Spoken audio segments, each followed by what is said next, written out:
미국 캘리포니아주의 외진 한마을에 갑자기 나타난 한국인 가족을 둘러싸고 미국인들의 야유가 이어지고 있습니다. 가족 중에는 어린 남자아이도 보이는데 마을 사람들 야유는 멈출 줄 모르고 한국인 가족은 매우 당황한 눈치인데요. 그때 한국인 여성이 본인의 아이를 품에 안고 마을 사람들을 향해 고함을 치는데 과연 이들에게는 무슨 일이 있던 것일까요? 구독자 여러분들 지금 좋아요 한 번씩만 부탁드립니다. 안녕하세요. 저는 미국 캘리포니아주의 외진 시골 마을에 살고 있는 40대 미국인 여성 낸시입니다. 제게는 눈에 넣어도 아프지 않을 아들, 딸과 남편이 있어요. 저희 가족이 살고 있는 마을은 남편이 출퇴근하기에 다소 거리가 있는 곳이지만 저희는 이곳을 떠날 수가 없어서 쭉 살아왔습니다. 남편과 결혼을 하고 평온하고 행복한 나날을 기대했지만 예고도 없이 갑작스레 해고 통보를 받은 남편과 저는 당혹스러웠어요. 축 처진 남편에게 그럼에도 할 수 있다고 응원을 아낌없이 해줬지만 이직조차 쉽지 않았습니다. 그날들이 점점 길어지면서 결국 생활고에 시달리다 마지막으로 살아보겠다고 이 동네로 오게 되었습니다. 다른 곳들과 달리 집값도 저렴했고 무엇보다 동네 분위기가 참 푸근하고 좋았어요. 각자 자기 살기 바쁜 미국인들의 흔한 느낌이 아닌 이 동네 사람들은 모두 한 가족이라는 느낌을 강하게 줬습니다. 저희 부부는 처음 이 동네에 왔을 때 남의 집에서 월세를 내며 살았고 방 하나에 화장실을 쓸 수 있는 환경이었죠. 주인집 부부가 워낙에 따뜻하셔서 끼니도 다 챙겨주셨고 저희가 돈 버는 것에 집중할 수 있도록 도움을 많이 주셨어요. 그 덕에 저희 부부는 아침 일찍 나가 저녁 늦게까지 일을 하곤 했습니다. 그렇게 신혼 3년을 보내고 뱃속에 첫째가 들어섰을 때 비로소 저희 집을 찾아 이사를 할 수 있었죠. 대단히 좋은 집은 아니지만 2층 집에 저희 가족이 살 수 있는 집이 생겼다는 것에 만족을 했어요. 너무 노후된 집이라 고장난 곳이 꽤 많았지만 이 또한 살면서 하나둘 고쳐나가기로 했죠. 저희 부부가 이 집에 오기까지의 과정을 전부 마을 분들이 함께 봐주셨고 늘 맛있는 음식, 좋은 옷들도 나눠주셨기에 가능했던 일이라고 생각합니다. 그리하여 저희 가족에게는 이 동네도 이 집도 함부로 돌아설 수 없는 지키고 싶은 곳이었죠. 이곳에서 첫째에 이어 둘째도 낳고 살다 보니 어느덧 10년이 넘었습니다. 저희 동네는 최소 10년 이상은 전부 살고 있는 곳이라 아이들이 뱃속에 있을 때부터 함께 했고 소꿉친구로 나고 자란 애들이 대부분이죠. 저 집 오늘 저녁 메뉴가 뭔지 내일 메뉴는 뭔지도 알 수 있는 정도의 사이랍니다. 어느 집에 누가 살고 있는지 가족 관계까지도 다 아는 변화가 없이 늘 한결같은 동네에 시끄러운 일이 벌어졌어요. 아이들은 모두 모여 스쿨버스를 타고 유치원을 가고 동네 엄마들끼리 수다를 떨고 있던 중 오래도록 비어있던 저희 옆집에 누군가 이사를 오는 것을 목격했죠. 낸시야, 드디어 옆집 친구가 들어오겠네? 축하해. 그런데 이사 오는 사람은 누굴까? 여기까지 들어올 사람이 별로 없을 텐데 궁금하네? 그러게? 저 집 너무 오래 비워져서 폐가로 변할까봐 걱정했는데 다행이네. 낸시 축하해. 마을 분들은 모두 저를 축하해줬고 저 역시 옆집이 폐가로 변할까 무서웠는데 너무 잘된 일이라고 생각했습니다. 바로 옆집이 오래도록 비워져 있는 것을 원하는 사람은 없을 겁니다. 저희 가족 역시 누구든 들어와 주길 바랐지만 이 동네를 알고 찾아오는 사람들은 별로 없었어요. 아무래도 집값이 싼 대신에 외진 곳이라 밖으로 나가려면 시간이 오래 걸려 다들 선호하지 않는 동네였습니다. 다만 저희 가족처럼 오래도록 이 동네에서 터를 잡고 사는 저희들의 이웃들은 이곳이 얼마나 좋은 곳인지를 알고 있었죠. 옆집에 이사를 들어오는 걸 목격한 후 너무 기뻐서 한 걸음에 달려가 먼발치에서 구경을 했습니다. 기쁜 마음이 컸지만 한편으로는 이 동네까지 들어올 리가 없는데 대체 누가 이사를 온 걸까라는 생각을 했죠. 저희 마을 사람들은 밖으로 나가는 것이 일이라 모두 궁금할 수밖에 없었습니다. 그런데 놀라운 광경을 보게 되었습니다. 세상에, 이사하는 저 사람들 동양 사람들 아니야? 어떻게 여기까지 들어오게 된 거지? 자세히 보니 미국 사람이 아닌 동양 사람들이었고 부모와 남자아이가 보였어요. 동네가 워낙 외진 곳이라 미국에서도 아는 사람만 알 정도로 먼 곳인데 이곳에 외국인이 올 거라는 생각은 단 한 번도 한 적이 없었죠. 저희 동네 사람들이야 저처럼 오래도록 이곳에 터를 잡고 머물기에 그러려니 하며 사는데 아이까지 있는 외국인 가족은 너무 놀라운 광경이었습니다. 한참을 이사하는 걸 쳐다보다 우선 저희는 흩어졌고 저는 집으로 돌아와서도 창문 너머 보이는 그들에게 자꾸만 시선이 갔어요. 먼 타국에 외진 이곳으로 이사를 하는 일이 부디 나쁜 일이 아니길. 속으로 계속 생각을 했습니다. 타국에서 아이를 데리고 산다는 게 얼마나 힘든 일인지 저는 알고 있었어요. 남편의 일이 점점 풀리기 시작하면서 어느 정도 안정기에 접어들며 저는 청소에, 서빙에 하던 일을 모두 멈추고 아이들만 키우게 되었어요. 그러다 중간에 저희 가족에게도 위기가 또 한 번 찾아왔고 남편이 일 때문에 일본으로 약 1년 정도 나가 있어야 했었죠. 가족은 절대 떨어질 수 없어. 더군다나 당신이랑 애들만 두고 나 홀로 일본으로 넘어가는 건 상상할 수도 없는 일이야. 조금 힘들겠지만 우리 가족 다 같이 다녀오는 게 어떨까? 남편의 말을 듣고 저는 생각이 많았지만 남편의 말을 존중했기에 그렇게 온 가족이 일본으로 나갔었죠. 그러나 차갑고 개인주의 성향이 매우 강한 일본 사람들 사이에 있다는 것은 너무나 힘든 일이었고 그저 선택해서 주문을 하라는 말만 되풀이할 뿐이었죠. 심지어 음식 자체도 너무 맞지 않아서 하루하루 고역이었습니다. 대화를 하려고 해도 선뜻 마음을 내주지도 않았고 식당을 가더라도 1인 좌석이 정말 많을 만큼 일본인들의 개인주의 성향은 매우 강했어요. 그런 곳에서 제가 적응하기는 결코 쉽지 않았습니다. 결국 1년 정도 있기로 했던 계획이었으나 제가 매일 눈물을 보이며 괴로워하니 회사에 조율을 하여 3개월 만에 다시 집으로 돌아왔었죠. 타국살이를 한다는 것은 정말 쉽지 않은 일이라는 걸 몸소 느껴봤기에 저 동양인 가족이 이 좋은 마을에서 잘 적응을 하길 바라는 마음이 컸습니다. 다들 이사를 가지도 이사를 오지도 않는 마을이라 오랜만에 새로운 사람이 왔다는 것에 들떠있는 분위기였어요. 굳이 차 한 잔을 하자며 온 동네 사람들이 저희 집으로 와서 창문 너머 그들을 힐끔힐끔 쳐다봤습니다. 자꾸 이렇게 볼 게 아니라 가서 정식으로 인사를 나누고 잘 지내보는 게 어때? 앞으로 한 마을에서 같이 살 사람인데 소개 정도는 가볍게 할 수 있잖아. 저희는 낯설 저 동양인 가족을 진심으로 받아주기 위해 인사를 하러 가기로 했어요. 조심스레 노크를 하고 기다렸고 문이 열렸습니다. 안녕하세요. 저희 마을에 오신 걸 환영합니다. 모르는 거나 필요하신 게 있으시면 언제든 물어보세요. 저희는 다 10년 이상 이 동네에서 살고 있는 사람들이라 다 알거든요. 인사를 했는데 표정이 좋지 않은 동양인 여성의 모습에 마을 사람들이 모두 당황했고 잽싸게 저는 제가 만든 쿠키를 전달하며 말을 이어갔어요. 저희 마을 분들 참 좋은 분들이라 같이 잘 지내면 좋을 거예요. 제가 평소에 요리하는 걸 좋아해서 만든 쿠키 좀 드릴게요. 저희는 바로 옆집이니까 자주 놀러 오세요. 그렇게 말을 끝내고 쿠키를 쥐어줬는데 동양인 여성은 제게 다시 쿠키를 건네주며 제가 만든 거 아니면 저희 가족은 안 먹어서 이건 괜찮아요. 그리고 여긴 미국이고 저희는 한국인인데 정서도 다른 사람들끼리 어떻게 잘 지내겠어요. 저희 가족한테 신경 쓰지 말아주세요. 이내 문을 쾅 닫고 들어가 버렸습니다. 좋은 마음에 다가온 저희들은 모두 당황을 했고 한 동네분은 그러셨죠. 한국 사람이라고 했지? 사람이 어쩜 저렇게 무례해? 한국인들은 원래 다 저래?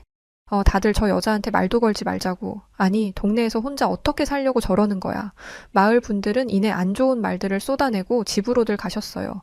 물론 저도 한국인 여성의 행동에 기분이 좋지는 않았습니다. 그런데 왜 자꾸만 저는 한국인 여성이 어떤 사정이 있을 것 같아 보였는지 너무 나쁘게 보지는 않았어요.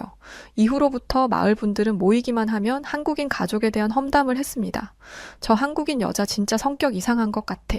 스쿨버스 탈 때도 봐봐. 애들끼리 인사도 못하게 하고 저렇게 할 거면 집에서 홈스쿨링 하면서 애 혼자 키우지 뭐 하러 유치원을 보내. 정말 이상한 여자야. 난 어젯밤에 저 여자 봤어. 다 큰애를 업고 한밤중에 마을 돌고 있던데 거기다 울고 있었어. 사람이 음침하고 뭔가 이상한 것 같아. 왜 이 좋은 마을에 이상한 한국인 가족이 이사를 와서 동네 분위기를 망치냐며 난리도 아니었죠. 마을 분들과 헤어지고 집으로 돌아오며 보이는 한국인 가족이 사는 집을 바라보며 생각을 했습니다. 분명 무슨 사연이 있을 것 같은데 부담스럽지 않게 다가갈 수 있는 방법이 없을까? 바로 그때 번쩍이는 아이디어가 떠올랐어요. 곧 저희 첫째 생일이라 파티를 열어줄 계획이었기에 저 집을 초대하면 좋겠다 싶었습니다. 제가 일본에서 너무 큰 상처를 받아봐서 그런지 저는 먼저 그녀에게 손을 내밀어주고 싶었어요. 저는 처음부터 나쁜 사람은 없다고 생각을 했습니다. 결국 상황이 사람을 나쁘게 만드는 것이라 믿고 있었기에 제가 손을 내밀어주고 저희 동네에 적응을 하면 분명히 그녀의 좋은 모습을 볼 수 있을 거라 확신했어요. 다음 날 스쿨버스를 기다리며 아이가 만든 초대장을 슬쩍 한국인 여성에게 건네줬어요. 내일 우리의 생일이라 집에서 파티가 있어요. 아이만 보내도 좋으니 이참에 애들끼리 친해질 시간을 주는 게 어떨까요? 한참을 초대장을 쳐다보고 만지작거리더니 제게 그랬습니다. 애들끼리 친해지길 원하지도 않으니 제발 저희 가족한테 관심 꺼주세요. 이 말을 듣고 참아내고 이해하던 감정이 불쾌함으로 변했어요. 아무리 사연이 있다고 한들 다른 사람들에게 저렇게까지 무례한 건 예의가 아니라고 생각했습니다. 제가 일본에서 느꼈던 차갑고 냉정한 그 감정이 겹쳐 보여서인지 마음이 떠나기 시작했어요. 마을 분들은 모이기만 하면 한국인 가족에 대한 얘기가 끊이질 않았어요. 그러던 어느 날 한국인 여성에 대한 충격적인 제보 하나를 받게 되었습니다. 동네 이웃 중 한국인 친구를 둔 이웃이 있었어요. 너무 궁금한 나머지 혹시나 싶어 물어봤는데 한국인 친구가 그녀를 안다며 그녀에 대해 말을 해준 것이죠. 내가 한국에 친구가 있어서 물어봤는데 글쎄 유명한 여자더라고. 한국에서 사고치고 멀리 도망온 거래. 어쩐지 매일 모자 푹 눌러쓰고 사람이 음침하더라니. 거짓말을 할 사람은 아니었기에 사고치고 도망왔다는 말을 듣고 많이 놀랐습니다. 더 자세히 알아보니 저 여자로 인해 누군가 죽었다는 얘기를 듣게 되었어요. 이미 한국에서는 정말 큰 논란이라 마을 분의 한국인 지인도 그 여자와 가족들을 말하니 바로 알아챘다고 합니다. 다른 일도 아니고 저 여자로 인해 누군가 죽었다고 하니 마을 분위기는 순식간에 뒤바뀌었어요. 혹시 모르니 다들 문단속 철저하게 하고 애들 절대 저 집애랑 어울리지 못하게 하자. 저 여자를 우리 마을에서 쫓아낼 수 있는 방법을 찾아보자. 상황은 정말 악화되었고 결국 한국인 가족을 쫓아낼 생각 가지하기로 했죠. 저 역시 사람이 죽었다고 하니 이제는 불쾌함이 아닌 무서움으로 감정이 변했고 바로 옆집인 게 너무 찝찝했습니다. 아이를 키우기도 하고 바로 옆집에 외국인이 이사를 왔는데 본인 나라에서 살인을 저지르고 도망을 왔다고 하면 무섭지 않을 사람이 몇이나 있을까요? 제 스스로 반성도 많이 했습니다. 무조건 사람을 좋게 보고 다가가려 하는 제 성격도 고쳐야 할 필요가 있다고 생각을 할 정도로 저는 한국인 여성에게 아예 등을 돌리게 되었어요. 이런 말까지 들은 이상 저를 포함해 마을 분들은 모두 한국인 가족을 이 동네에서 쫓아내야 한다는 말들이 많았습니다. 그렇게 한참 한국인 가족을 쫓아낼 궁리를 하던 중 한마을 분이 그러셨어요. 우리끼리 이럴 게 아니라 솔직하게 말하고 나가달라고 말하는 게 좋겠어. 우리가 뭐 하러 저 한국인들 때문에 이렇게 고민을 해야 해? 가자. 대답을 할 시간조차 주지 않고 즉시 한국인 여성의 집으로 달려갔고 이번엔 한국인 남성이 나오고 그 뒤에 한국인 여성이 서 있었어요. 애아빠이던 한국인 남성 역시 공범일 거라는 생각에 그들을 상대로 모두 모여 얘기를 하는 것은 쉽지 않았습니다. 아무래도 상대는 범죄자이고 도망쳐온 사람들이니 잃을 게 없다는 생각이 들었어요. 막말로 분노를 해 순식간에 범죄를 저지른다고 해도 저희 동네 사람들이 당할 뿐 방법이 없었습니다. 그럼에도 모두 다 같이 함께라는 생각에 용기를 내서 말을 했어요. 저 여자 때문에 사람이 죽었다는 거 다 알아요. 한국에서 그런 사고를 치고 여기까지 도망온 거 다 안다고요. 우리 마을에 당신들 같은 사람이 있는 거 끔찍하게 싫으니 당장 이사 나가줘요. 라고 말을 하니 한국인 남성은 성큼성큼 저희에게 다가왔습니다. 순간 모두 겁에 질려 뒷걸음질을 치기 시작했어요. 그렇게 다가온 한국인 남성은 저희를 보며 한숨을 쉬기 시작했고 이내 손사래를 치며 말을 했습니다. 아닙니다. 정말 그건 오해이고 그런 일 없습니다. 저희가 정말 당장 말하기 힘든 일이 있어서 이런 오해를 사도 말을 못하는 게 죄송하지만 오해는 말아주세요. 집사람이 지금 마음이 좀 힘들어서 어울리지 못하고 무례하게 하는 것 제가 대신 사과드립니다.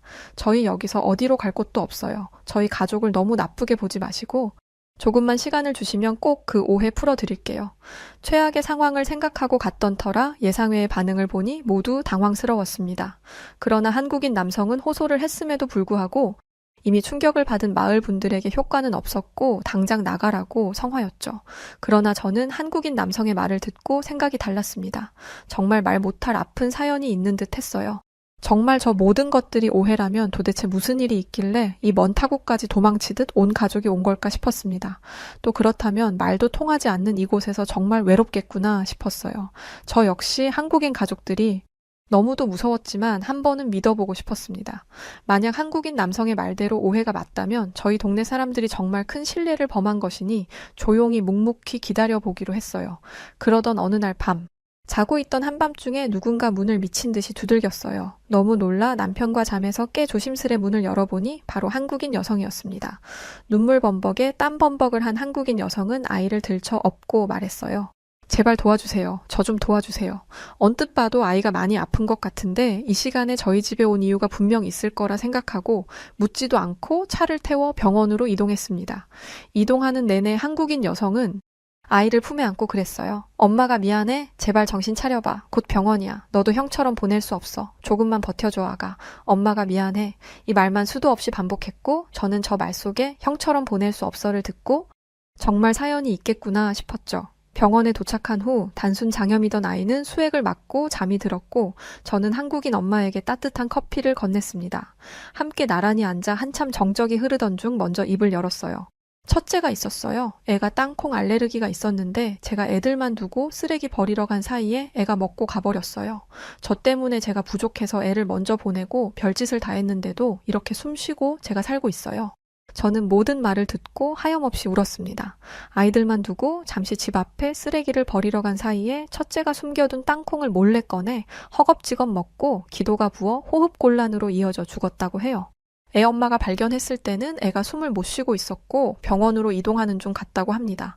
알레르기가 이렇게 심한데 땅콩을 집에 숨겨둔 것이 둘째가 유독 땅콩을 좋아해서 안 먹일 수가 없어 몰래 숨겨놓고 식기도 다 따로 쓰고 땅콩 먹을 때는 아예 분리를 해서 먹이고 그랬다고 해요. 그걸 첫째가 몰래 본 건지 높은 곳에 숨겨둔 그 땅콩을 꺼내 먹은 거죠. 한국인 여성은 본인이 집을 비운 7분 사이에 아이를 죽음으로 몰았다는 그 죄책감과 동네 사람들, 지인, 가족들까지도 손가락질을 하는 상황을 못 버티고 나쁜 생각을 했다고 해요. 그러나 둘째가 그런 한국인 여성에게 엄마 형아처럼 나 떠나는 거 아니지? 내 옆에 있을 거지? 이 말을 듣고 정신을 차리고 어떻게든 애만 보고 살려고 다 놓고 이 먼 곳까지 온 거라고 합니다. 하필 둘째도 음식 알레르기가 심한 편이라 그 이후부터는 본인이 만든 음식만 먹이고 밖에서는 어떤 것도 먹이지 않는다고 해요. 이 먼 곳으로 이민을 오면서 그야말로 아이랑 함께 어떻게든 살아보려고 온 거라 아이만 보고 지낸 거였죠. 저희 동네 사람들이 다가갔을 때 마음 한편으로는 아이들끼리라도 어울리게 해주고 싶었지만 그럴 수 없었다고 합니다. 혹시라도 애들끼리 어울리다 애가 잘못될까봐 너무 두려웠다고 해요. 또 이 동네에도 소문이 나서 다들 본인에게 손가락질을 할까봐 두려웠다는데 이 모든 말을 들으니 한국인 여성의 마음과 그동안 보인 모습들이 이해가 갔습니다. 저는 그런 한국인 여성에게 말을 해줬어요. 어렵고 아픈 얘기를 해줘서 고마워요. 앞으로 우리 집으로 와서 애들끼리 놀게 하고 같이 식사도 하고 그러는 것 어떨까요? 엄마도 살고 애도 살아야죠. 아이 못 먹는 음식 우리 집에 두지 않을 테니 당장 내일부터 오세요. 한국인 여성을 보는데 참 가슴이 아팠습니다. 애가 아팠던 이날도 하필에 아빠는 야근 중에 전화도 안 받고 한국인 여성은 내내 집안에서 아이와 지내기만 해서 택시 부르는 방법도 병원 가는 법도 몰라서 저희 집으로 뛰쳐온 거였죠. 그런 그녀에게 진심으로 함께할 수 있는 친구가 되어주고 싶었습니다. 조금 마음을 연 건지 바로 다음 날 정말 저희 집에 찾아왔어요. 저는 혹시 불안할 그녀를 위해 아이에게 위험한 것들은 집에 하나도 없으니 안심해요. 제가 요리하는 걸 좋아해서 만들어 동네 분들께 많이 만들어주는데 특별히 이 집에 줄 때는 뭘 넣었는지도 다 말해줄게요. 그녀는 그제야 옅은 미소를 보이며 정말 감사해요. 세상과 등지고 살았던 터라 아직은 낯설고 어색하지만 저도 많이 노력할게요. 저희는 이날 이후 아이들이 하원을 하면 저희 집에 와서 같이 음식도 만들어 먹이고 아이들은 놀게 두고 저희끼리 수다를 떨곤 했습니다. 물론 동네 분들은 그녀와 어울리는 저를 곱게 보지 않았어요. 낸시 도대체 요즘 왜 저 여자랑 어울리는 거야? 저 못된 여자랑 낸시가 어울리면 우리가 어떻게 할 수가 없잖아. 저 여자 사람 죽였을지도 모르는 여자인데 어울리지 마. 저는 그들에게 이 아픈 얘기를 할 수는 없었습니다. 그런 사람 아니에요. 말 못할 아픈 사연이 있는 사람이니까 다들 따뜻하게는 못해줘도 너무 등지지는 말아요. 제가 그렇게 착한 사람도 아니었지만 그냥 마음이 자꾸 그녀를 온전하게 살 수 있도록 도와주고 싶었습니다. 점점 그녀와 지내는 시간이 길어지면서 한국과 미국의 문화 차이에 대해서도 많이 알게 되었어요. 아무래도 육아를 하는 엄마들이라 다른 육아 방법, 교육 방식에 많이 놀랐습니다. 저희가 대화를 나누며 차이에 놀랐던 몇 가지를 말해보자면 우선 분리수면과 가족수면이었어요. 미국의 경우 신생아부터 부모와 분리된 침대에서 재우다 6개월 정도 되면 아예 다른 방에서 재우는 분리수면을 하죠. 6개월 이전에 분리수면을 하는 경우도 정말 많은데 한국은 커다란 패밀리 침대에서 가족이 같이 자는 가족 수면을 많이 하고 있었어요. 그것도 아이들이 초등학교를 가도 여전히 가족 수면을 하는 경우도 있다고 하기에 놀랐습니다. 그리고 이건 그녀가 놀랐던 것인데 저희는 카펫 위에 신발을 신고 다니지만 그 위에서 아이들이 앉아서 놀고 뛰고 하는 걸 뭐라 하지 않아요. 그런데 그녀는 제게 밖에서 신던 신발을 신고 있는데 이 카펫이 더럽지 않을까요? 아이들은 약한데 여기에 앉아서 놀고 눕고 이러는 건 좀 그렇지 않을까요? 미국은 모두 이렇기에 크게 문제라고 생각을 해본 적 없는데 그녀의 집에 가고 놀랐습니다. 바닥 전체에 매트 같은 걸 따로 시공을 해뒀고 특히 많이 뛰어노는 거실에는 두툼한 매트가 있었죠. 이렇게 매트를 깔아두고 소독하고 닦아주고 해야 안전해요. 이 말을 듣고 보니 맞는 말이었고 한국의 문화를 점점 습득하고 싶은 마음이 생겼습니다. 적어도 아이에게 더 좋은 방향이라면 말이죠. 전체적으로 보니 미국은 아이를 독립적으로 키우고 한국은 아이가 잘 클 수 있도록 엄마가 옆에서 다 함께 해주는 느낌이 강했어요. 물론 문화 차이일 뿐 잘잘못을 따질 것은 아니라고 생각했습니다. 다만 그녀의 육아법이 저는 좋게 보여 많이 배웠고 변화도 많이 줬어요. 서로의 부족한 부분은 채워주고 서로의 문화를 입히며 저희는 1년이라는 시간을 함께 했습니다. 그 1년이라는 시간 동안 그녀는 정말 많이 밝아지고 말도 많아졌어요. 저는 변화된 그녀의 모습을 볼 때마다 기분이 참 좋았습니다. 죽어도 한국으로 돌아가지 않는다고 했던 그녀는 아이 교육을 위해 한국으로 돌아갈 준비를 서서히 시작했어요. 이별하는 날이 다가오는 듯하여 조금 서글펐지만 행복하기만을 진심으로 바랐습니다. 특별한 일이 있을 때 빼고는 매일을 함께 보내며 주로 아이들 얘기를 했는데요. 그녀가 한국으로 돌아가 아이 교육을 어떻게 하는지 궁금하여 많이 물었습니다. 그리고 제게도 고민이 생겼어요. 한국의 교육은 세계적으로 알아주고 있을 만큼 굉장한 수준이었죠. 저희 아이들 나이가 지금도 늦지 않은 나이라 함께 한국으로 넘어가 아이들 교육을 시작해볼까 싶었습니다. 그녀가 제 곁에 있다면 먼 타국이라도 정말 든든할 것 같았어요. 물론 남편은 이런 제 의견에 조금은 부정적인 반응이었습니다. 여태껏 미국 땅에서 살며 아무런 문제가 없었는데 굳이 한국까지 가서 새로 자리를 잡는 게 쉬운 일은 아니잖아. 애들 미국에서 커도 충분히 잘 클 수 있고 우리가 있는 이 미국이 얼마나 강대국인 줄 몰라서 그래? 저는 남편에게 제 진심을 다시 한번 말해봤습니다. 참 좋은 나라인 거 알지만 한국만큼은 아니더라. 애들 교육뿐 아니라 정서적으로도 멀리 봤을 때 한국에서 크는 게 더 좋을 것 같아. 난 우리 애들이 한국 사람들처럼 인정머리도 있고 능력도 있고 예의도 갖출 줄 알았으면 좋겠어. 나중에 애들이 더 크고 다시 미국으로 돌아오는 한이 있더라도 애들 제대로 된 교육은 한국에서 해주고 싶어. 우리처럼 말고 더 크게 성공했으면 좋겠기에 그 기회를 한 번쯤은 줘보고 싶어. 남편은 제 말을 듣고 며칠 내내 고민을 하는 듯 했고 이윽고 제가 원하던 말을 해줬습니다. 한국 가서 내가 할 수 있는 일을 찾았어. 지인 소개로 화상 면접 3차까지 했는데 와도 좋다고 했어. 한 달 시간을 준다고 했으니 한 달 동안 우리는 준비하고 넘어가면 돼. 이 말을 듣고 너무나 기뻤습니다. 제가 이 소식을 그녀에게 전하니 그녀도 서둘러 한국으로 넘어갈 준비를 했어요. 저는 그녀가 살겠다고 한 같은 아파트에서 살 거라 크게 알아볼 것은 없다고 생각했지만 그런 그녀는 제게 꼼꼼히 다 알려주며 대신해줬습니다. 평수는 우리랑 똑같이 42평이고 사진처럼 집이 전체적으로 넓은데 무엇보다 학군이 빵빵한 곳이라 애들 키우기에 딱이야. 그렇지만 주변에 다른 아파트도 있으니까 내가 보내준 거 다 보고 마음에 드는 곳을 말해주면 연결해줄게. 저보다 더 신난 그녀는 저희가 살 집을 준비하는 것도 이민 신청을 하는 것도 아이들이 당장 한국으로 가서 다닐 유치원과 학교를 찾는 것도 전부 도와줬습니다. 준비를 하며 놀란 것은 한국은 모든 일 처리 속도가 매우 빨랐어요. 특히 가전과 가구를 채우는 방법에 많이 놀랐습니다. 제가 직접 보러 가지 않았지만 제가 원하는 날에 딱 맞춰서 모두 배송을 해주셨고 입주 청소도 돈만 결제하고 원하는 날짜를 지정하니 맞춰서 다 해주셨어요. 한국으로 이민까지 가면서 단 한 번도 들어가 보지 않고 미국에서 핸드폰 하나로 다 해결을 할 수 있었습니다. 물론 옆에서 그녀가 많이 도와줘서 가능한 일이기도 했죠. 그렇게 한국으로 넘어오자마자 서로의 집을 들러 부족한 것들을 보고 함께 채워나갔습니다. 청소도 말끔하게 되어 있고 가전 가구들도 제가 원하는 배치 그대로 해놔서 먹을 것만 채워나가며 살 수 있었죠. 한국에서 저희 부부도 아이들도 쉽게 적응할 수 있도록 그녀가 정말 많이 도와줬습니다. 역시 한국 교육은 제가 기대한 것처럼 교육 과정 자체가 세세하고 탄탄했어요. 실제로 한국으로 유학 오는 외국인들이 많다고 하던데 그들 전부 교육 과정을 수료해도 여전히 한국에서 체류하고 산다고 해요. 미국은 자유롭게 선택하며 공부를 할 수 있다면 한국은 정해진 필수 과목을 모든 학생이 동등하게 학습하고 이에 따라 본인의 진로를 정할 수 있다는 것이 전 좋았습니다. 너무 자유로운 미국보다는 체계적으로 아이들을 딱 잡아서 학습할 수 있다는 것도 결국 그 과정이 아이들에게 밑거름으로 남아 더욱 성장할 수 있다는 것이 좋았어요. 앞으로 한국에서 살아갈 날이 더 많은 지금 저는 이곳으로 온 것을 전혀 후회하지 않습니다. 만약 그때 그녀가 한밤중에 저를 찾아오지 않았더라면 지금 저희 가족에게 이렇게 큰 변화는 없었을 거예요.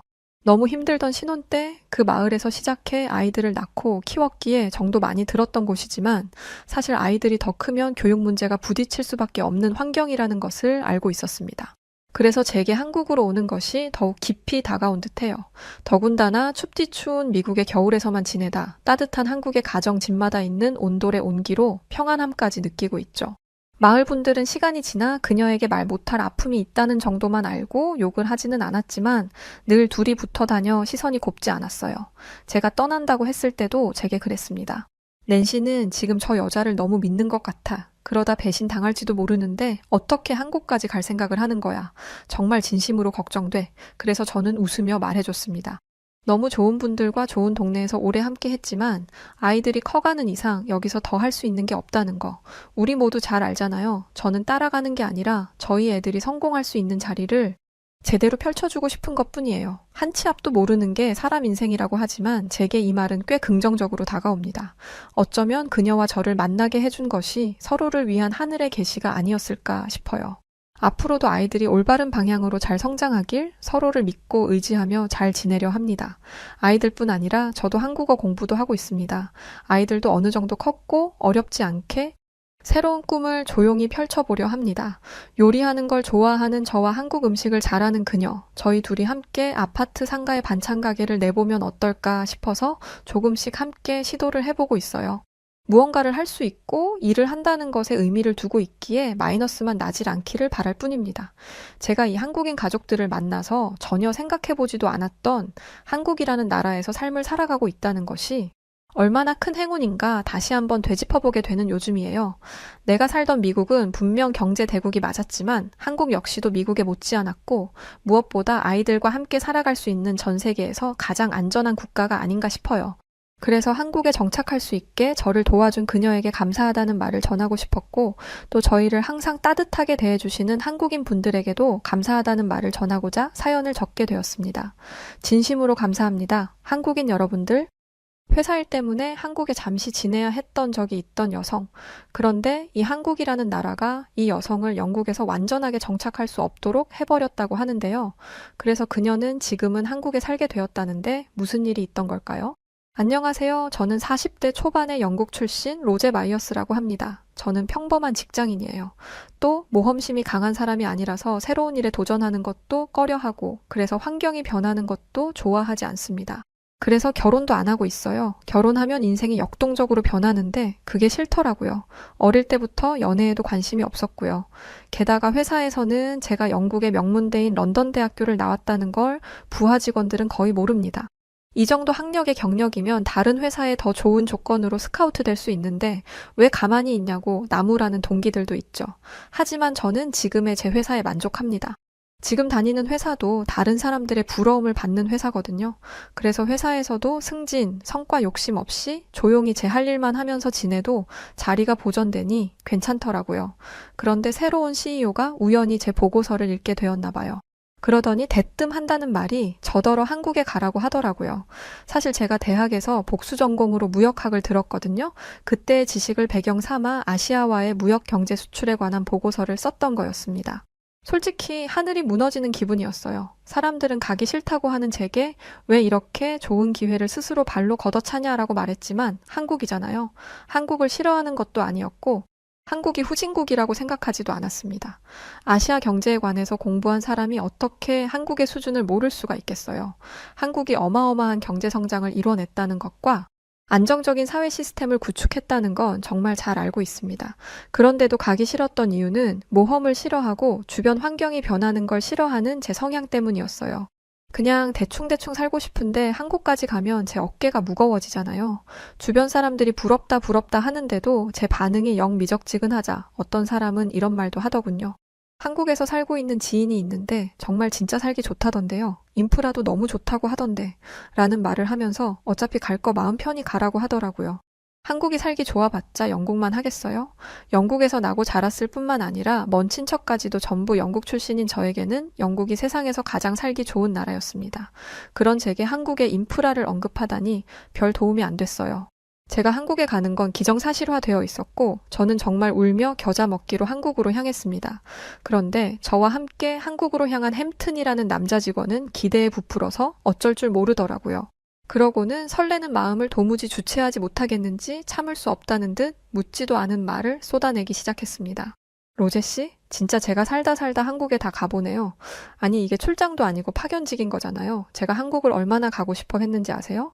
저희 부서에서는 한국에 가고 싶어 하는 사람이 열댓 명이나 돼서 경쟁률 뚫느라 진짜 고생했는데, 진짜 너무 떨려요. 누구는 도살장에 끌려가는 소처럼 못마땅한 게 한 두 개가 아닌데, 옆에서 눈치 없이 떠들어대는 걸 보니 괜히 짜증이 불쑥 나더라고요. 게다가 햄튼 씨는 저보다 직급이 낮을 뿐더러 30대 초반의 젊은 나이였기 때문에 제 눈에는 햄튼 씨의 행동이 영 좋게 보이지 않았습니다. 그래서 저는 햄튼 씨에게 우리 지금 놀러 가는 거 아니에요. 일하러 가는 거라고요. 라고 말했죠. 그런데 햄튼 씨는 눈을 동그랗게 뜨며 제게 말했습니다. 팀장님은 기대되는 게 없으신 건가요? 일도 일이지만 한국에서 머무는 동안 일만 할 수는 없으니까 저는 일하는 시간 외에 할 수 있는 건 다 해볼 생각이거든요. 팀장님도 그런 걸 찾아보시는 건 어떨까요? 저는 됐다고 말했습니다. 별로 기대될 것도 없었을 뿐더러 일 마치면 집 근처에서 맛있는 음식이나 먹으러 다녀야겠다는 게 제 바람의 전부였어요. 햄튼 씨는 왜 이리 한국을 좋아하는 거죠? 이렇게까지 기대하는 게 의아해서 물어보니 햄튼 씨는 더 신나게 떠들기 시작했어요. 사실 제가 토트넘 호스퍼 캡틴인 손흥민 선수의 팬이거든요. 저도 들어본 이름이었습니다. 영국은 정말 축구에 미쳐있는 나라거든요. 저는 영국인치고 축구를 안 좋아해서 경기를 챙겨보지는 않는데 아무리 관심이 없어도 손흥민 선수의 이름을 모를 리가 없었죠. 햄튼 씨는 손흥민 선수의 경기력부터 시작해서 그 사람의 인성까지 찬양하기 시작했습니다. 마치 무슨 종교를 다스리는 교주처럼 받들더라고요. 햄튼 씨는 손흥민 선수를 통해 한국을 알게 되었고 자연스럽게 한국 문화에 호감을 가지게 되었던 거죠. 그리고 햄튼 씨의 부서의 수많은 직원들이 한국에 오고 싶어 했던 이유가 전부 손흥민 선수 때문이라는 점에서 굉장히 놀랐습니다. 남자들에게 손흥민 선수는 단순한 축구 선수가 아니더라고요. 햄튼 씨는 이런 말도 했습니다. 하지만 아무리 선수가 좋아도 그 나라까지 좋아하게 되는 경우는 많지 않는데 한국을 알게 된 계기가 손흥민 선수일 뿐 한국에 가고 싶은 이유는 정말 많아요. 이런 얘기를 몇 시간 동안 들으니까 한국이 저 정도로 대단한 나라인가? 라는 생각이 조금 들더라고요. 하지만 이때까지만 해도 딱히 한국의 문화를 즐겨야겠다는 생각은 하지 못했습니다. 그렇게 한국에 도착했고 공항에서부터 본 한국은 제 생각보다 더 깨끗하고 정돈된 모습이었어요. 하지만 어느 정도 예상했던 부분이었기 때문에 그렇게 호들갑을 떨지는 않았습니다. 그저 그랬죠. 그런데 그저 그런 마음이었던 제가 분노를 참지 못하는 일이 한국에 도착한 지 몇 시간도 차에 되지 않아 벌어지고 말았습니다. 저희가 파견을 나온 회사에서 머물 곳이라며 집을 준비했다며 데려다 준 곳은 아파트였어요. 저는 기가 차서 할 말을 잃었습니다. 지금 나더러 이런 데서 살라는 건가? 장난하나? 한국은 멀리서 온 사람을 이런 식으로 대우하나? 라는 말이 입 밖으로 새어나올 지경이었죠. 그도 그럴 게 대부분의 유럽 국가에서는 아파트의 이미지는 좋지 않습니다. 가난하고 돈이 없는 사람들이 최후의 선택하는 게 아파트예요. 돈이 있으면 주택으로 가죠. 사실 제가 대충 사는 것 같지만 일은 잘해요. 제 보고서가 아무리 훌륭했다 한들 지금까지 쌓아온 것들이 없으면 한국에 오지 못했겠죠. 그리고 파견을 온 저희는 굳이 따지자면 갑의 입장이었습니다. 그런데 이런 아파트를 구해주다니 화가 날 법도 하죠. 게다가 주변을 보니 단독주택이 하나도 없었습니다. 저는 이게 치안과 직결되는 문제라고 생각했어요. 다른 나라도 그렇겠지만 부촌의 치안이 좋은 건 당연하잖아요. 영국도 마찬가지입니다. 부의 상징인 단독주택이 모여있는 부촌이 안전해요. 그런데 한국 회사에서 구해준 집은 그런 부촌처럼 보이지 않았습니다. 어떻게 사람을 이런 식으로 대우할 수 있는지 정말 화가 머리끝까지 나더라고요. 낯선 나라에서 제가 무슨 일이라도 당하면 어쩌라는 건지 언어도 잘 안 통하는 나라에서 이게 무슨 짓인가 싶었습니다. 그런데 그 와중에 햄튼 씨는 제 속을 아는지 모르는지 아파트가 너무 좋다면서 입을 해벌리고 고개를 축혀 올린 채 두리번거리더라고요. 저 뒤통수를 잡아 끌어내리고 싶었습니다. 아파트를 구경하면서 한다는 말이 와, 이거 유튜브에서 봤었는데 이런 아파트에서 꼭 살아보고 싶었어요. 였거든요. 답답하더라고요. 하지만 어떻게 이걸 티낼 수가 있겠어요. 나중에 슬쩍 집에 대해 이야기해보기로 하고 일단 차에서 내렸습니다. 그런데 차에서 내리자마자 어딘가 이상한 기운을 느끼게 되었어요. 런던 아파트에 들어왔다면 이상한 냄새부터 났을 거예요. 그리고 군데군데 락커로 그림이 그려져 있겠죠. 또 오래전에 지어진 아파트들이 대부분이라 노후화된 게 티가 나요. 그런데 한국 아파트는 좀 달랐습니다. 일단 뭔가 넓었어요. 건물 앞에 넓은 놀이터가 있고 도로가 잘 정돈되어 있더라고요. 게다가 건물 외관도 아주 깔끔하게 지어져 있었습니다. 이상한 냄새는커녕 아파트 주변을 삥 둘러 형성되어 있는 화단에는 예쁜 꽃들마저 피어 있었죠. 여기서 살짝 당황했습니다. 제가 생각한 아파트와 전혀 달랐거든요. 아파트라는 말에 꽂혀서 기분이 나빠 차를 타고 들어오면서 제대로 보지 못했는데 이런 반전이 있을 줄은 상상도 못했습니다. 아파트의 놀라운 점은 이게 전부가 아니었어요. 직원이 아파트 시설에 대해 설명해 주는데 세상에 아파트에 게스트하우스가 따로 있더라고요. 손님들이 오면 묵을 수 있는 방이 따로 있는 거였죠. 게다가 그 방을 빌리는데 하루에 고작 3만 원 정도밖에 들지 않았습니다. 게다가 시설도 좋아서 웬만한 비즈니스 호텔 정도는 하더라고요. 물론 제게 손님이 올 일은 거의 없겠지만 이런 시설 자체가 쇼킹이었습니다. 한국 친구들을 잔뜩 사귈 거라고 신나하는 햄튼 씨의 눈은 이미 뒤집힌 지 오래였고 말이죠. 이뿐만이 아니었습니다. 저는 놀이터를 보고도 놀랐어요. 아니, 놀이터 바닥이 푹신하더라고요. 최근 언니의 늦둥이 아들이 놀이터에서 놀다가 잘못 떨어져 다리가 부러졌다고 해요. 그런데 한국 놀이터에서 놀다 보면 최소한 그런 일이 없겠더라고요. 그리고 놀이터에 있는 놀이기구가 최소 4, 5개는 되는데 이런 놀이터가 한 아파트에 4개나 있었습니다. 그것도 다른 놀이기구로 구성되어 있었죠. 놀라운 건 이게 전부가 아니었어요. 아파트 안에 별의별 상가가 다 있더라고요. 음식점은 기본이고 24시간 동안 운영되는 편의점, 세탁소, 빨래방 등 일상생활을 하는데 필요한 모든 것들이 아파트 안에 있었습니다. 운전을 할 필요도 없었어요. 걸어오면 코앞인데 뭐 하러 차가 필요하겠어요. 저는 방금 전까지 툴툴거렸던 건 싹 잊고 이미 한국식 아파트의 매력에 푹 빠져있는 상태였습니다. 이런 곳이라면 한 달 내내 갇혀 있어도 심심하지 않겠더라고요. 운동, 쇼핑, 산책 등 모든 걸 할 수 있잖아요. 그런데 놀라운 건 이게 다가 아니었습니다. 대체 저를 어디까지 놀라게 하려고 하는 건지 진짜 중요한 건 집 안에 있더라고요. 솔직히 아파트 시설이 너무 좋다 보니 집 내부 시설은 살짝 떨어질 수도 있겠다고 생각했어요. 그런데 세상에 문을 열고 들어가니 웬 호텔방이 마련되어 있더라고요. 방 2개에 거실 하나, 화장실 하나 크기였는데 아주 깔끔하게 인테리어가 되어 있었습니다. 게다가 저는 비염이 심해서 먼지에 예민해요. 그래서 청소가 안 되어 있는 곳에 가면 바로 재채기를 하는데 그런 것도 없었습니다. 알고 보니 한국에 있는 이사청소라는 서비스를 받아뒀더라고요. 사람이 이사를 오기 전에 하수구, 하다못해 환풍기 내부까지 청소해주는 서비스가 있다는 사실에 감격스러운 마음까지 들었습니다. 전체적으로 소독까지 해뒀다는데 이젠 한국 직원들의 배려에 눈물이 날 지경이었어요. 또 한 가지 놀라웠던 건 집 안에 설치된 시스템 에어컨이었습니다. 근데 이게 천장에 매립되어 있더라고요. 처음에는 한국 직원들이 직접 시공해서 천장에 에어컨을 박아 넣은 줄 알았어요. 그런데 놀랍게도 애초에 아파트를 지을 때 에어컨이 들어갈 자리를 고려해서 집을 지은 것이었습니다. 어떻게 이런 생각을 할 수가 있는지. 아직도 오래된 건물에는 에어컨이 없는 런던에 살던 사람으로서는 말도 안 나올 정도의 충격이었습니다. 직원들은 제가 집을 마음에 들어 하는 것 같자 다행이라며 가슴을 쓸어내렸어요. 그러면서 한다는 말이 더 좋은 아파트를 하지 못해서 미안하다고 하더라고요. 저는 제 귀를 의심했습니다. 이것보다 더 좋은 아파트를 하지 못했다니, 아니 그럼 이것보다 더 좋은 아파트가 있다는 건가? 나중에 알게 된 건데 한국에서는 아파트가 성공의 상징이더라고요. 경비원이라는 것도 있고 차량 번호를 등록해서 입주민들만 오고 다닐 수 있도록 보안까지 철저하다는 점에서 영국의 기준에 맞춰 아파트를 비교해서는 절대 안 된다는 걸 깨달았습니다. 또 이미 좋은 걸 해줬음에도 불구하고 더 좋은 걸 해주지 못해 미안하다고 말하는 한국 직원들의 마음에 큰 감동을 받았습니다. 저는 3일간의 적응 기간을 마치고 바로 출근을 했습니다. 한국 직원들의 친절을 경험해서인지 출근이 기대되더라고요. 어떤 사람들과 일하게 될지 기대가 된 건 신입사원 이후로 처음이었던 것 같아요. 그런데 저는 처음 출근을 하자마자 당혹스러운 상황을 마주하게 되었습니다. 네? 책임자가 휴가를 가요? 중요한 사안을 두고 일을 하던 직원이 제가 오기 바로 하루 전에 휴가를 낸 거였죠.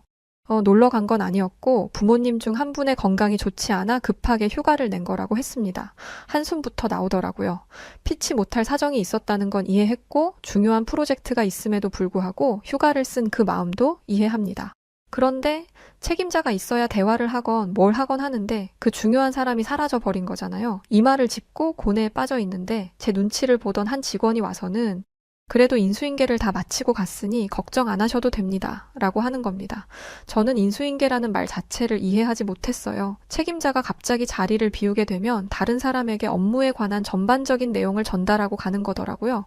저는 이런 개념을 처음 들었습니다. 영국에서는 이런 게 없어요. 한국 사람들은 이해가 안 되겠지만 실제로 그렇습니다. 휴가 쓴다는 메일을 당일에 보내는 게 당연하다고 여겨지는 분위기거든요. 저희 회사만 그런 게 아니라 다 그렇습니다. 이 얘기를 한국 직원들에게 하니 그러면 그 사람이 없는 동안 일은 어떻게 되냐고 묻더라고요. 그러면 그 일은 멈추고 다른 일부터 하게 된다고 말하니 그런데 실제로 대화를 나눠보니 처음부터 이 일을 했던 사람이라고 생각될 정도로 업무를 세세히 꿰고 있더라고요. 정말 놀라웠습니다. 부모님이 편찮으신 상황에서 급하게 휴가를 내야 하는 상황에서도 밤을 새가며 인수인계 자료를 만들고 깔끔하게 업무를 전달한 그 책임감이 말이죠. 영국에서는 상상조차 할 수 없는 책임감이었어요. 내가 할 일은 어떻게든 해내고 조직에 폐를 끼치지 않겠다는 그 다짐이 느껴지는 듯 했죠. 이건 정말 영국뿐만 아니라 모든 나라가 배워야 하는 자세라고 생각합니다. 이렇게만 한다면 일을 100배는 더 효율적으로 할 수 있을 거예요. 그런데 한국의 조직 문화는 영 저랑 안 맞더라고요. 영국은 개인주의적인 부분이 큽니다. 그래서 협력을 한다는 개념이 없어요. 팀이라고는 하지만 자기 일을 하는 것만으로도 제 몫을 다 했다고 생각하죠. 저도 그랬고 팀장이 되면서 협력의 필요성이 느껴져 조금씩 분위기를 바꿔보려 노력하고 있지만 저조차도 쉽지 않은 일입니다. 그래서 한국의 회식 문화가 필요하다는 건 알면서도 그게 썩 반갑지는 않았어요. 그런데 한국의 회식은 제 생각과 전혀 다르더라고요. 오기 전에 한국인들이 술을 정말 좋아한다는 말을 들었던 터라 당연히 부어라 마셔라 새벽 내도록 술을 마실 줄 알았는데 점심시간에 회식을 하더라고요. 요즘 회식 문화가 많이 바뀌었다고 들었는데 이런 식으로 자리를 마련할 줄은 몰랐습니다. 당연히 점심에 회식을 하니 술을 마실 일도 없고 어차피 회사에 있는 시간에 회식을 하는 거니 반발심도 덜했고 말이죠.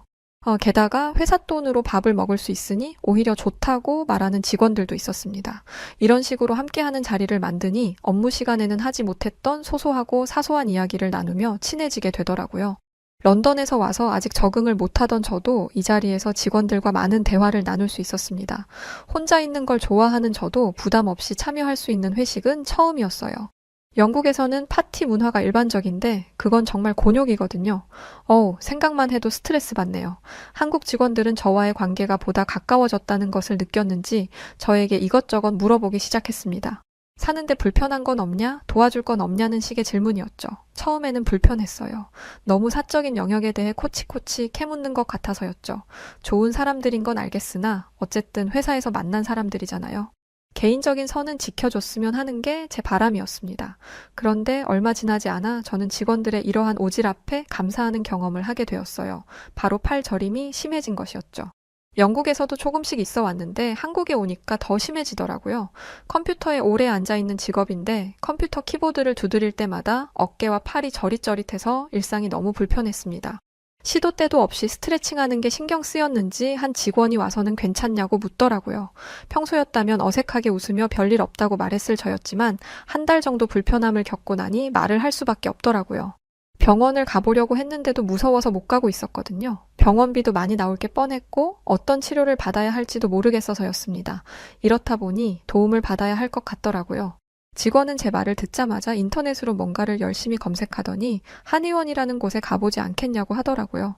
한의원이라는 걸 처음 들었습니다. 침수를 놓는다길래 유튜브를 찾아봤는데 영상 하나를 보자마자 기겁을 하며 절대 안 간다고 호언장담을 했죠. 그러자 직원은 이런 문제는 한의원에 가는 게 제일 좋다면서 침도 전혀 안 아프다고 저를 설득하더라고요. 이 설득이 무려 한 달 동안 이어졌습니다. 솔직히 저였으면 포기했을 거예요. 아파봤자 내 손해지 뭐 라고 생각하고 무시해도 직원과는 상관없는 일이잖아요. 저는 끈질기게 설득하는 직원을 보면서 병원과 관련이 있는 사람인 줄 알았습니다. 그런데 전혀 아니더라고요. 그 직원은 진심으로 저를 걱정하는 마음을 가지고 있었어요. 저는 딱 한 번만 같이 가보자고 간곡히 말하는 직원의 설득에 넘어가 눈 한 번 딱 감고 다녀오기로 했습니다. 병원에 갔는데 들어가자마자 이상한 약초 냄새 같은 게 나더라고요. 일반적인 병원 냄새는 아니었던지라 경계하고 있는데 곧이어 제 차례가 되었습니다. 이것부터 놀라웠어요. 병원에 갔는데 들어간 지 얼마 되지도 않아서 의사를 만날 수 있게 된 거잖아요. 영국이었다면 절대 불가능한 일입니다. 예약을 하고 왔어도 기본 2시간이고 예약을 안 했으면 하루 종일 기다리기만 하다가 허탕을 치고 집에 돌아가는 경우가 허다해요. 그런데 한국에서는 15분도 기다리지 않았어요. 그리고 의사 선생님과 몇 마디 대화를 나누고는 살짝 실망했습니다. 저는 어깨와 팔이 저려서 간 건데 대뜸 목 얘기를 하더라고요. 제가 아픈 데는 따로 있는데 말이죠. 그래도 여기까지 와본 거, 밖에서 기다리는 직원의 체면을 봐서라도 치료는 받아야겠다 생각하고 척추를 맞추는 치료에 동의했습니다. 그랬더니 대뜸 저를 침대 위에 눕히더라고요. 그러고는 목을 부드럽게 흔들더니 갑자기 제 목을 힘있게 꺾었습니다. 저는 의사 선생님이 저를 암살하려는 줄 알았어요. 영화에서 보면 목을 꺾어서 사람을 죽이는 장면이 자주 나오잖아요. 게다가 목에서 난 소리가 거의 천둥 소리였습니다. 우두둑 소리가 나는데 순간적으로 이 정신 나간 의사가 미쳤나 라는 말이 나오려고 하더라고요. 그런데 의사 선생님의 말대로 팔을 살짝 돌려봤는데 정말 신기하게도 팔이 저리지 않더라고요. 믿을 수가 없었습니다. 아니, 한 번의 교정만으로 팔이 괜찮아진다고? 저는 마법을 눈앞에서 본 사람처럼 충격을 금치 못했습니다. 지금은 아예 저리지 않겠지만 완전히 나은 건 아니니 일주일에 한 번씩은 와서 치료를 받아라 라는 말을 듣는데 이게 치료가 된다는 것에도 놀랐어요. 영국에서도 비슷한 증상이 있었기는 했는데 영국 병원에서는 스포츠 마사지와 주사, 약 처방 정도가 다였거든요. 그것도 별로 효과가 없었고 완치에 대한 개념도 없었습니다. 그냥 스트레칭만 열심히 해주고 잘 관리하라는 것 뿐이었어요. 이건 되돌릴 수 없는 거라면서요. 그런데 한국의 의사는 달랐습니다. 그리고 그 의사 선생님의 자신감은 단 한 번의 교정치료로 검증되었죠. 저는 한의학을 처음 접해본 사람이었는데 와, 이걸 한번 경험해보니까 끊을 수가 없더라고요. 게다가 이후에 이어진 물리치료도 엄청났습니다. 치료라는 생각이 들지 않을 정도로 너무너무 편안한 분위기였어요. 직원들도 친절했고 정말 진심을 다해서 치료한다는 게 느껴졌습니다. 영국? 말도 안 되죠. 이런 치료시설이 없는 건 당연하고 직원들의 불친절함은 말도 못합니다. 그래도 제 돈 주고 진료를 받는 건데 대체 누가 손님인 건지 알 수가 없을 정도죠. 의사는 말할 것도 없고요. 증상을 말하는데 말을 끊는 건 기본이요. 예약 시간임에도 불구하고 본인이 좀 쉬어야겠다며 환자를 무기한으로 기다리게 하는 의사들도 많습니다. 같은 증상으로 갔던 영국 병원의 의사는 제 증상을 듣자마자 고민도 없이 다른 병원에 소견서 써드릴 테니까 가서 엑스레이 찍어보세요.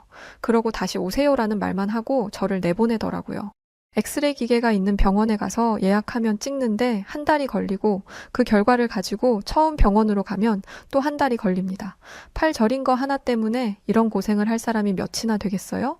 저는 그냥 치료를 안 하고 만다는 생각으로 진료실을 나왔는데 의사 얼굴 한 번 봤다고 병원비가 12만 5천 원이 나왔습니다.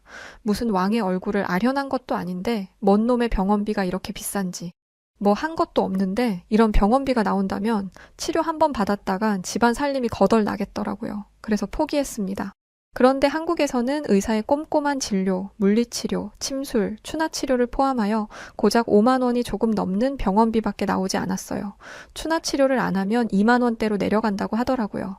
영국에 비하면 10분의 1 수준이었습니다. 그런데 서비스를 따지면 한국이 비교도 안 될 정도로 좋잖아요. 그런데 가격은 10분의 1이라니 이 병원을 그대로 영국으로 가져가고 싶더라니까요. 그리고 한의원을 추천해준 직원에게 뭐라도 해주고 싶은 마음이 들었습니다. 한국에 있는 동안 치료를 받으면 영국에서부터 주기적으로 찾아왔던 이 팔 저림 증상을 고칠 수 있다는 생각에 들뜨는 마음이 들기까지 했어요. 병원을 빠져나오는 길, 저는 그토록 오기 싫어했던 한국에서 상상하지도 못했던 즐거운 추억이 쌓이고 있다는 걸 깨달았고 이날부터 한국의 생활을 대하는 태도 자체가 달라져 버렸습니다. 햄튼 씨처럼 한국에서 할 수 있는 수많은 것들을 최대한 누리겠다고 다짐했죠. 그런데 얼마 뒤 저는 뜻밖의 위기를 겪게 되었습니다. 바로 영국에서 쓰는 제 계좌에 접근이 안 된다는 것이었어요. 아무리 외국이라도 계좌에 접근이 안 될 리가 없잖아요. 저는 곧장 영국에 있는 은행에 전화를 걸어 현재 상황에 대해 설명했습니다. 이렇게 하면 일이 바로 해결될 줄 알았거든요. 그런데 해결은커녕 확인하고 연락 주겠다는 직원에게는 답이 없었어요. 속이 터지더라고요. 그런데 만약 제가 계속 영국에 있었더라면 답답해하지 않았을 거예요. 그런데 한국이 빨리빨리 문화에 적응이 되었다 보니 답답해하지 않을 수가 없었습니다. 결국 제가 다시 전화를 걸었는데 반대편 수화기에서 들리는 말이 정말 어이가 없더라고요. 좀 기다려 주실 수 없나요? 저희도 방법을 알아보는 중입니다. 이렇게 퉁명스럽게 말했거든요. 은행에 돈을 맡겨뒀는데 그 돈을 쓸 수 없는 상황이잖아요. 여기서 누가 예민하지 않을 수 있겠어요. 분명 본인들의 과실인데도 인정하기는커녕 짜증내듯이 말하다니 한국에서는 절대 일어나지 않은 일이었기에 더 열이 받았습니다. 솔직히 여기서 열받는 일은 끝일 거라고 생각했어요. 그런데 아예 제 계좌 자체를 막아버렸더라고요. 어이가 없었습니다. 대체 뭐 하는 거냐고 항의를 하니 계좌에 접근할 수 있게 하려면 제 서류가 여러 개 필요한데 그걸 고지하고 전달받는 게 너무 번거로울 것 같아 그냥 계좌를 막아버렸다는 겁니다. 기가 차서 말이 안 나오더라고요. 당신들이 문제를 해결하는 방식은 이런 건가요? 라며 차갑게 물어도 돌아오는 답은 이걸 해결하고 싶으시다면 직접 영국으로 와서 해결하세요였죠. 한국에 오기 전이었다면 그러려니 했을 거예요. 그런데 한국에서 1년 이상 살았던 저는 더 이상 영국의 시스템에 적응할 수 없는 몸이 되었습니다. 반면에 한국은행에 간 적이 있었어요. 제 풀네임은 로제 엘리자벳 마이어스입니다. 한국인들보다 몇 배는 길죠. 그래서 한국 전산 시스템에 제 이름이 전부 등록되지 않아 똑같이 은행 이용에 어려움을 겪었어요. 그런데 한국은행에서는 어떻게 행동했는지 아시나요? 저를 위해서 본인의 상사까지 불러 이 시스템 자체를 바꿔버릴 고민을 하더라고요. 이게 어디 쉬운 일인가요? 그리고 설령 안 된다 하더라도 이렇게 진심을 다해 제 불편함을 해결해 주려고 노력하는 부분에서 정말이지 너무나 큰 감동을 받았습니다. 영국과 너무나도 다른 태도에 감탄하기도 했고 말이죠. 한번 한국의 맛을 본 이상 한국에 계속 남아 있고 싶었어요. 하지만 영국으로 돌아가야 했고 저는 그토록 가기 싫어했던 한국의 아쉬움만 남겨놓고 영국에 도착했습니다. 그런데 진짜 못 살겠더라고요. 특히 에어컨 빵빵하니 시원하게 살던 한국에서 에어컨 하나 없이 생으로 더위를 버티는 영국에 가니까 너무 괴로웠습니다. 그리고 뭐든 느릿느릿한 행동에 속이 터져버릴 것 같았어요. 아니 대체 마트에서 계산을 하는데 직원과 손님이 10분 이상 대화할 이유가 뭐가 있나요? 그리고 관공서에서 서류 하나 떼려면 하루 종일 기다려야 된다는 게 말이 되나요? 한국에서는 길어도 30분 내로 끝나는 일을 하루 종일 하는 걸 보면서 영국만큼 살기 좋은 나라가 없다는 제 생각은 완전히 박살 나버렸습니다. 그리고 무조건 다시 한국으로 돌아가야겠다고 다짐했어요. 그래서 정말 한국으로 돌아왔습니다. 그리고 1년 전 한국에서 만난 사람과 결혼식을 올렸죠. 늦게 한 결혼이지만 그만큼 신중했기에 알콩달콩 잘 살고 있습니다. 아무래도 나이가 있다 보니 한국 아이를 입양하려고 하는데요. 저희가 좋은 부모가 될 수 있기를 응원해 주세요. 저는 한국과의 만남 이후로 180도 변해버린 저처럼 입양을 기점으로 아이의 삶이 180도 달라지는 경험을 하게 해주고 싶거든요. 제 사연은 여기까지입니다. 긴 이야기를 들어주셔서 정말 감사해요. 사연을 들어주신 모든 분들의 가정에 행복이 가득하기를 바라겠습니다. 안녕히 계세요. 영국에서 온 사연 어떻게 들으셨나요?